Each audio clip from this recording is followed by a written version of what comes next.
We released our vegan Portuguese cookbook along with our Pastel de Nata video last Sunday, and this week we wanted to dive into the ebook and flip through the pages for you to give you a peek at what you will find inside if you get a copy for yourself. Our shop where you can get a copy of our ebook is linked below in the description, so we're gonna eat some of these recipes. I'm pumped.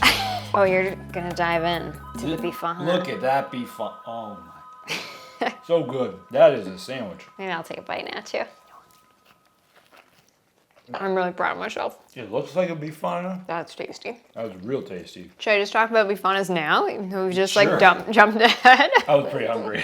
Sorry. So the Bifana is kind of Portugal's favorite sandwich. It's typically a pork cutlet that's marinated in a white wine and garlic sauce. And sometimes it's loaded with onions. Sometimes people like mustard on it. So my version, I use oyster mushrooms in place of the pork, and I still marinate them in white wine and garlic, and I load mine with caramelized onions. So good. I wish there was another one for me.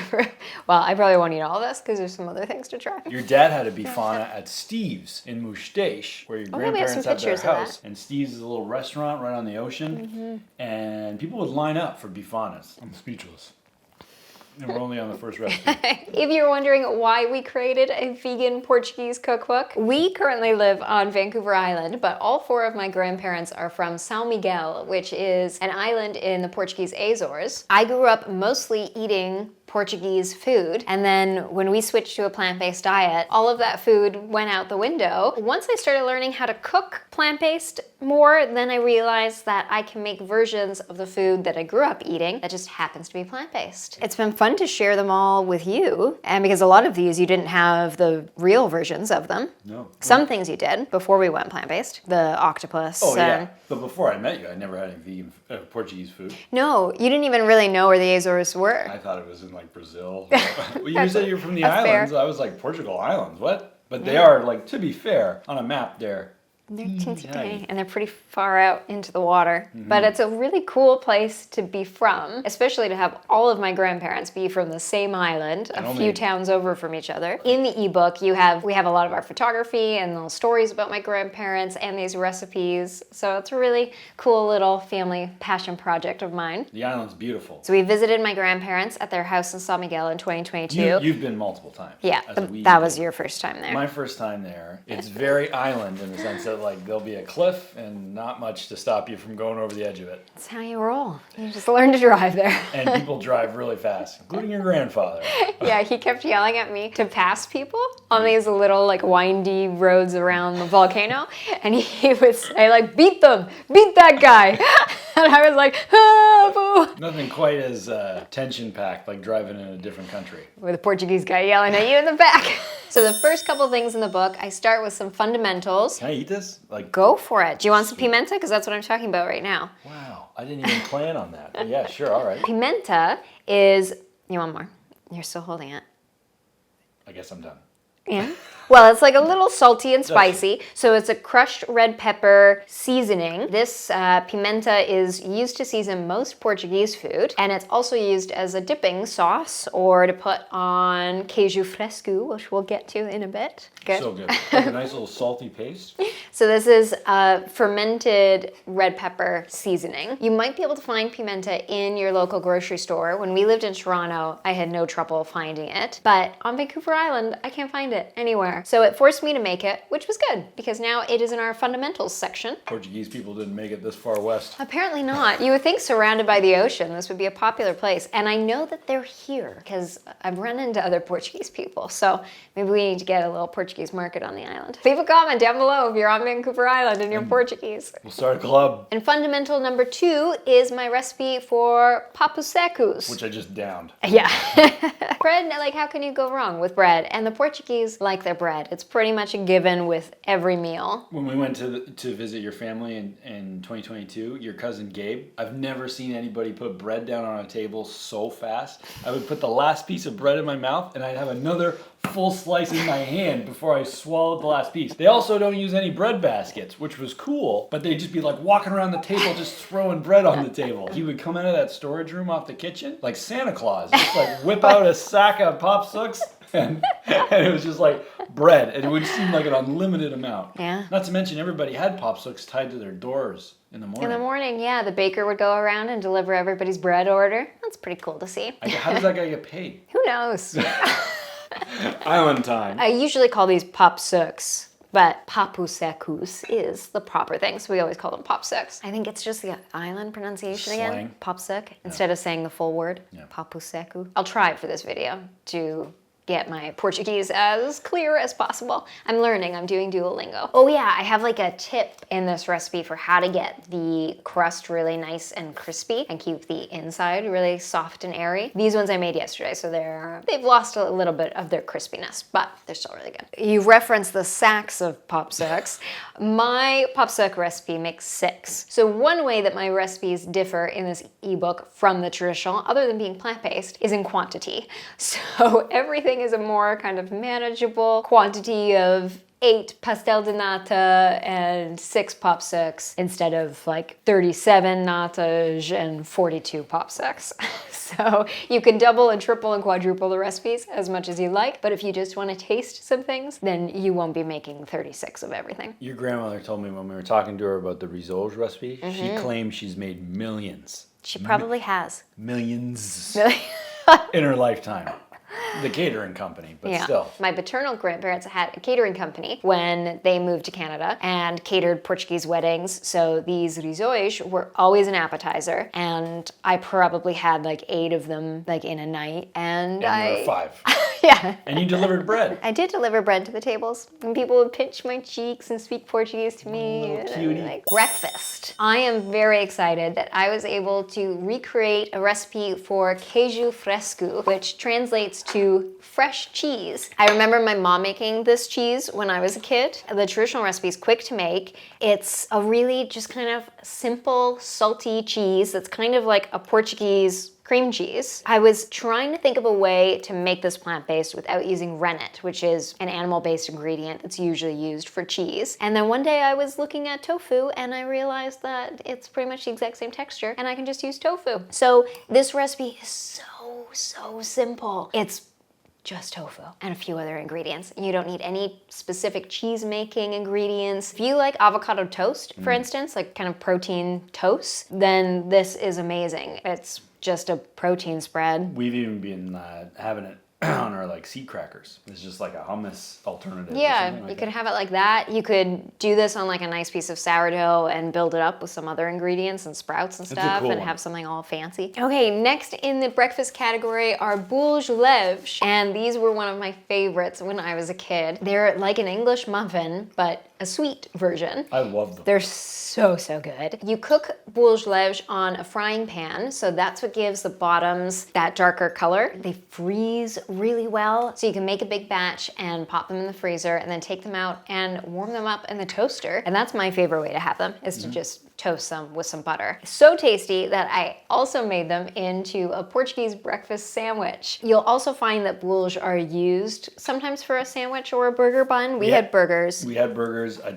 There's a photo of me in the funish. They weren't the best burgers in the world, but the bolos were good because they were like homemade. They were big though. Yeah, sometimes they're really big. I make mine a little bit smaller, mine are probably a little bit bigger than a typical English muffin. Common theme here with Catherine's stuff. A little daintier, a little less than like by the hundreds. Another typical recipe when I was a kid is that we would make an omelet with chouriço, the Portuguese sausage, and have that on a bun, like a popsicle, with some vinegar on top. I took that concept and I make a chickpea omelet with sun-dried tomatoes as a chouriço substitute. I put that on a bolos leve, and you got a Portuguese breakfast sandwich. And something to look forward to. We're gonna release an omelet recipe on its own on the blog sometime soon, and probably with a video. The final recipe in the breakfast section is papas. You could have these for dessert because it's basically just a chocolate pudding. It's typically a breakfast. My grandmothers would make it for me as like a snack. Funny story with papas. If you're Portuguese and you're looking at the photo somewhere that we have up of papas, you're probably thinking, those are not papas. What is she talking about? But typically papas are a porridge that's flour and milk and has a cinnamon topping topping on top, sweetened, obviously. There's sugar in there, but typically it's white. And sometimes there's banana layered on top or underneath this white porridge. My one grandmother, my Avalude, always made Papa's chocolate and added cocoa powder She to knew them. how to roll. She did. And then one day I asked my other grandmother, my Avozange, to make me Papa's, and she put down this white pudding, and I was like, these aren't Papa's. I don't remember if I ate them. In retrospect, she probably didn't appreciate my reaction. I have decided that you should be making chocolate Papa's. I mean, chocolate pudding to start your day, you get a whole dinner plate of Papa's. An entire dinner plate. Wow. And you would eat it sort of like in lines and kind of from the outside in because the center was the hottest. And sometimes we would pour milk as we ate, and that would help cool the Papa's down. And you just have this kind of like milky, cinnamony chocolate pudding. So I have 3 soups in this ebook, and the first one we already have a video for, and it's called Verde, which is probably the most popular Portuguese soup. It's a broth that's thickened with potato. It has shredded collard greens or kale in it, and then it's usually topped with a piece or 2 or 3 of chouriço, the Portuguese sausage. My grandparents talk about eating this soup sometimes 3 times a day because they didn't have much else. And nowadays, I feel like this soup would be like a superfood soup and cost like $12 at a vegan restaurant. Yeah, we get charged through the roof. So sun-dried tomato chouriço is again my substitute there, but the rest of the soup is pretty much just as is because it's potatoes and collard greens and all kinds of good plant-based stuff. Soup number 2 is canja, which is Portuguese chicken, not chicken noodle, but chicken and rice soup. This is one of those recipes I've had prior to being vegan. Yeah. Your grandmother gave it to me. Yeah.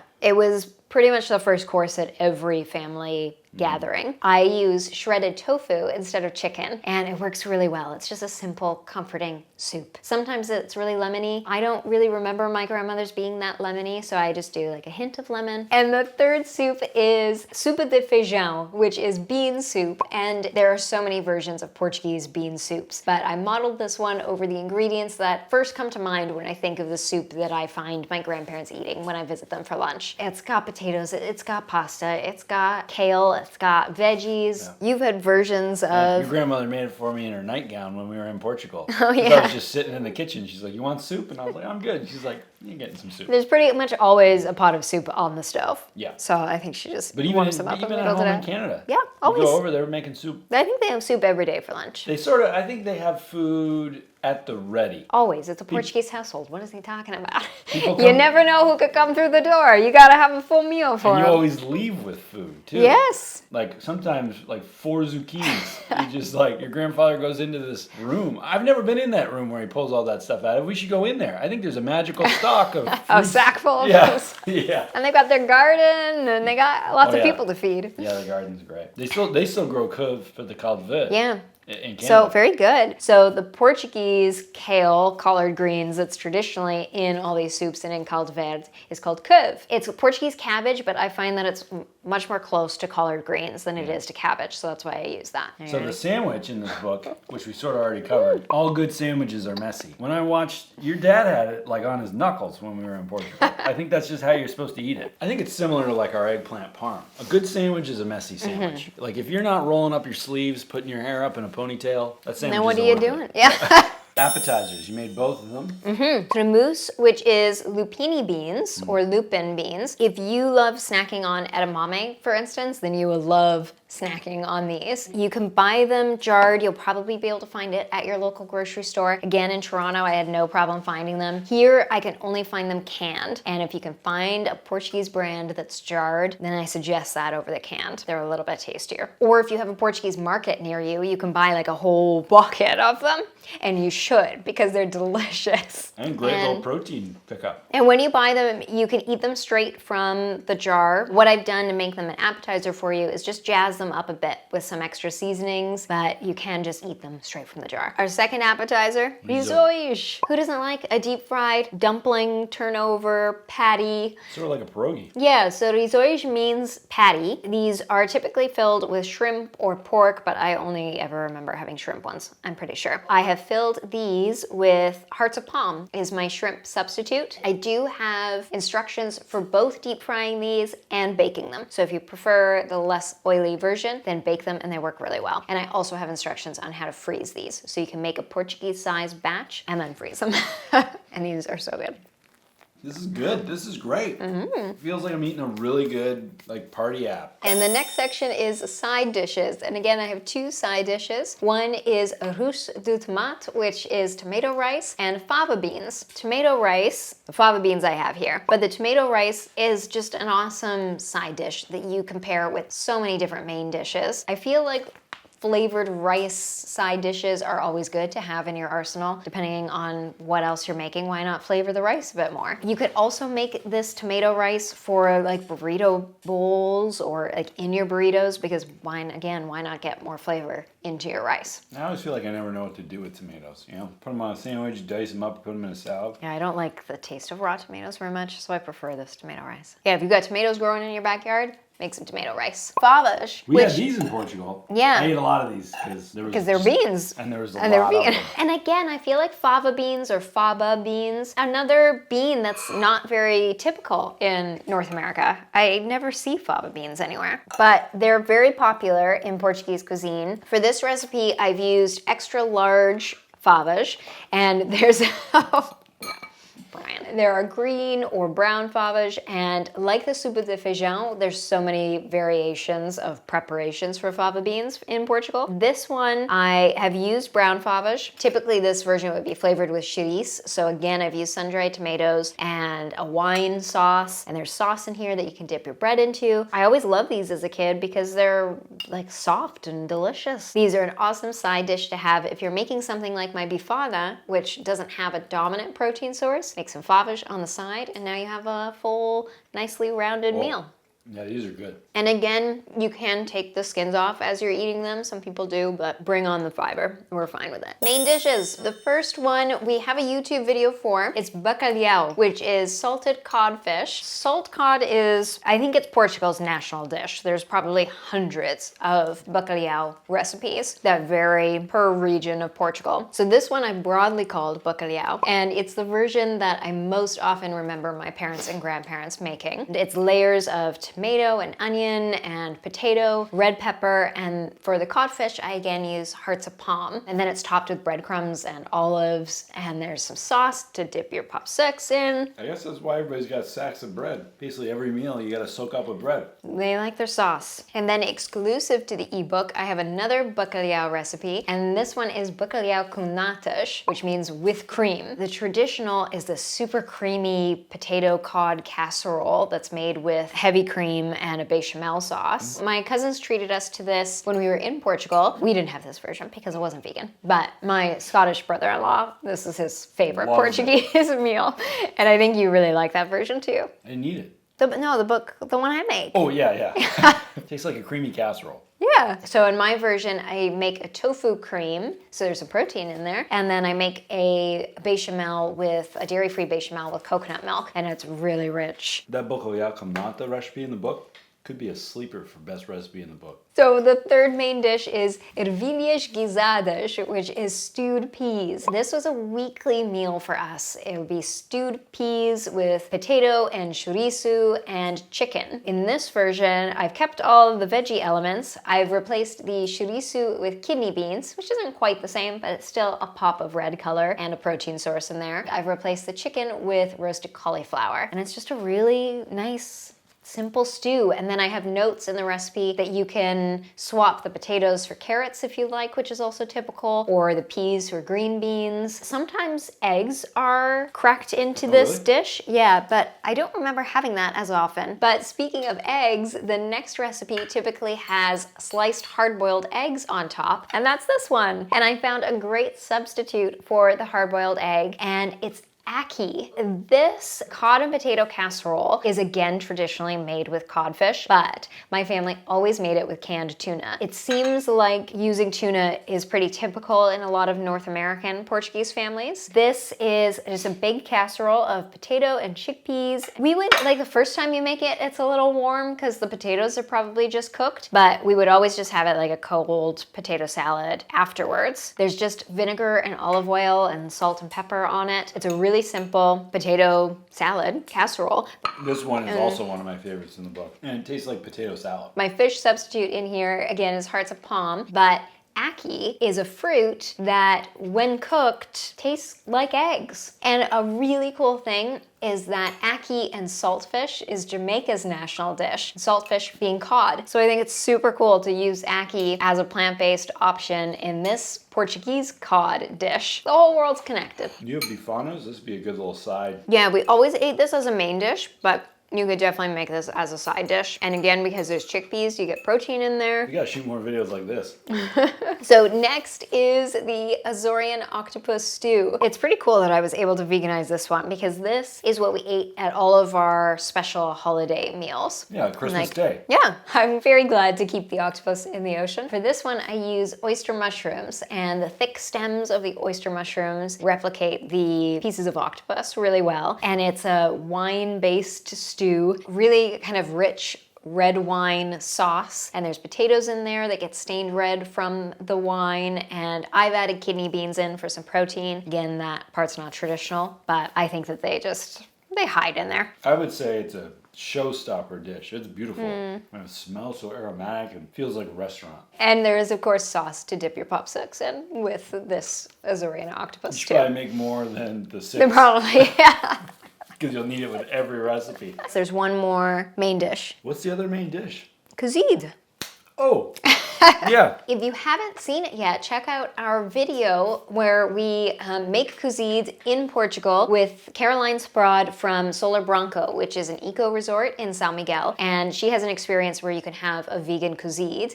And what's really cool and why it's an experience there is that cozido is kind of a Sunday dinner, a big boil of meats and vegetables that is enjoyed all over Portugal. In the Furnas region of São Miguel, it's traditionally cooked in the earth because that area is full of geothermal hot springs and these volcanic vents. So they actually lower big pots of cozido into the earth and it's cooked by the heat of the volcano. It's so volcanic there. I was trying to find a bathroom after dinner and I was wandering to the restaurant there and stuff was just shooting out of the earth, like just little holes in the ground that weren't like even holes you cook in. It was just like just little like geysers. It probably didn't help having to go pee. Just I gotta focus. So in my version, I add a bit of black salt to give a bit of a sulfuric smell and taste, which is typical when you eat cozido das furnas, which is cooked in that volcanic, sulfury heat. But it's cool. It's not that saucy. But usually you take all those stuff out and Yeah. kind of present it, but there is usually some sauce, and you of course have bread on the side. Yeah. Mine's quite traditional, so I've used the vegetables that are traditional to at least the cozido das fornas version. Big chunks of cabbage, onion, potatoes, carrots. I also love for a Sunday meal. I'm pretty sure your recipe's like 4 or 5 steps. And it's real simple. like, I think it's done in like just over half hour because you just kind of boil everything together. And when you're not boiling meats, like usually, so the traditional version of cozido probably takes like an entire day to make. Like if you cook it in the earth, then it takes like 8 hours because it's kind of like a natural slow cooker. You should have put in the notes if you have a volcanic vent. Yeah, then you can. What's the method? The traditional though, the meats take a long time to cook. My version's done in like 35 minutes because there's no meat in it. But I do use smoked tofu, and I think that's a great mimic of some of the kind of chunks of meat that are typical in cozido. I put these extra large favas in it as well for a bit of extra protein. There is typically sausage, like Portuguese chouriço. So if you like buying vegan plant-based sausages, then you could add a couple of those in and just have some sausage with it. And Basically anything you want. so desserts, we actually have videos for 3 of the 5 desserts in this book. And the first one is, of course, the Pastel de Nata, Portugal's most famous pastry, probably Portugal's just most famous dessert. And I'm super happy with the custard in those natas and how I was able to make it with tofu and then a roux made from coconut milk. And it's the perfect texture, what I really wanted. So check out that video next to see how I make these and then make some so you can try them. They're so good, and I said it in the video, but I really think it's one of the best vegan desserts I've ever had. Can I eat one? You can eat one. Oh yeah, so I mentioned in our video last week that you can freeze these and then just reheat them in the oven for 10 minutes. Oh, they're so crispy. You ready? I'm gonna bite into it. And Frozen. these have been out for like almost an hour. All right, ready? Okay. So good it knocked my fork off. Oh yeah. Oh yeah. You know these are good when I'm eating them in 4 bites. You gotta savor them. 'Cause I normally... Dessert number 2 is Arroz doce, which is a Portuguese sweet rice. Although these are the most famous Portuguese dessert, the most frequent Portuguese dessert that I had growing up was this sweet rice. First time I met your grandparents, she sent me home with a plate. I was loving it. You did really like it right away. I never had anything like that. Like, a lot of people like rice puddings, and some cultures have like raisins in them. This one doesn't have anything like raisins in it. It's just a really creamy rice pudding with a cinnamon topping, and it's really simple to make. It's like adorable. You eat it cold traditionally, so it's really easy to bring to a gathering. And I made it recently. We had friends of ours over for dinner, and I made it for them, and they loved it. And then again, because it's on a plate, I just made 2 plates, and we had one while they were here, and then they took a plate home with them. You sent them home with a plate. You're a little Avo in the making. Yeah. A generation off from an Avo. A couple things need to happen before. And speaking of a lot of food, the third dessert is biscoitos or biscoitos. They are Portuguese cookies, and these we always had in huge jars at home. My introduction to biscoitos were Catherine and I first started dating, and I went over to your place on campus, and there was in your kitchen there was a jar that was like, it looked like a jar of something you win at a fair or like a carnival. And I was like, what are those? And you're like, those are cookies my grandma makes. And I was like, wow, your grandma loves you because look at all those cookies. What did you think of them the first time you had them? I thought they were a little dry, but you gotta dunk them in tea. And they're just kind of like a really simple biscuit to have with tea. If you have them with a nata, the nata's gonna smack that biscoito down every time. But as you get older and you just like, a book and a tea. You just need like a little something with a tea. That's where the biscuit comes in. They have like a crumbly texture. So some people like them soft, like my mom likes them soft. I think my dad likes them like crunchy as well. And we would always reach for the slightly overdone kind of burnt ones. And those were my favorite. But they're fun. But again, you get them in the hundreds. Yeah. And you eat 4 or 5 in a sitting. Yeah. What I know of them is that they last until the next big holiday. So you get a giant jar at Christmas, and that kind of takes you to Easter, and then Easter takes you to somebody's birthday, and then that takes you to Thanksgiving, and then that takes you to Christmas, and you do it all over again. The last 2 desserts are exclusive to the ebook, and they are a tripa de aveiro and melaçadas. Tripa is a crepe that's a popular street food in the Aveiro city on mainland Portugal. So this is actually the only recipe in the book that I didn't eat as a child. Right. But you got tipped off because when your parents went to mainland... But it was before that. A commenter on YouTube told me about them. And then I told my parents about them. And then when my parents went to Aveiro, they had them and sent me a couple pictures of them. And they loved them. They had ones with jam in it. And, jam. Right, I forgot that person did it. Yeah. But anyways, tell the people... So tell me about the Portuguese recipes I don't know about. Yeah, but you went to that restaurant in Toronto and they showed you how they make them, and that's how you got on to making your vegan one. Yeah. They don't make them vegan, but you just... Yeah, I just kind of pick their brain a little bit for the method to make sure that my version, because I had never had the traditional, is pretty close. It's like an undercooked crepe. So it has a bit of like a gummy texture. And then there's a filling. And you can get, nowadays, you can get Kit Kat or Ferrero Rocher or something like melted into them. Including the custard. Yeah. So in my recipe, I link you to my homemade vegan Nutella, and that's usually what I put in them with some sliced banana. But also I've used the leftover custard from these Natas, and that's cool because it's kind of similar to the most traditional filling for them is called like ovos moles or something like that, something close to that. It's basically sugary egg. Oh, I was gonna say egg something. Yeah, there you know. So yeah, like an eggy, sugary custard. So this leftover custard works perfectly. And funny thing with these tripas, when I first asked my parents if they knew what these tripas were, they were like, tripa? Because tripa means tripe, which is the lining of an animal's stomach, which is also in many Portuguese dishes. And they named this crepe tripa because the press that it's made on makes kind of like a grid on the crepe that makes it look kind of like tripe. So they named the dessert after the lining of an animal's stomach. That dessert needs a better marketing team. They do. Yeah, last but not least, melaçadas. These are Portuguese donuts, so they're They're a yeasted donut that's fried and then rolled in sugar, and they are made by the hundreds at festivals, like literally.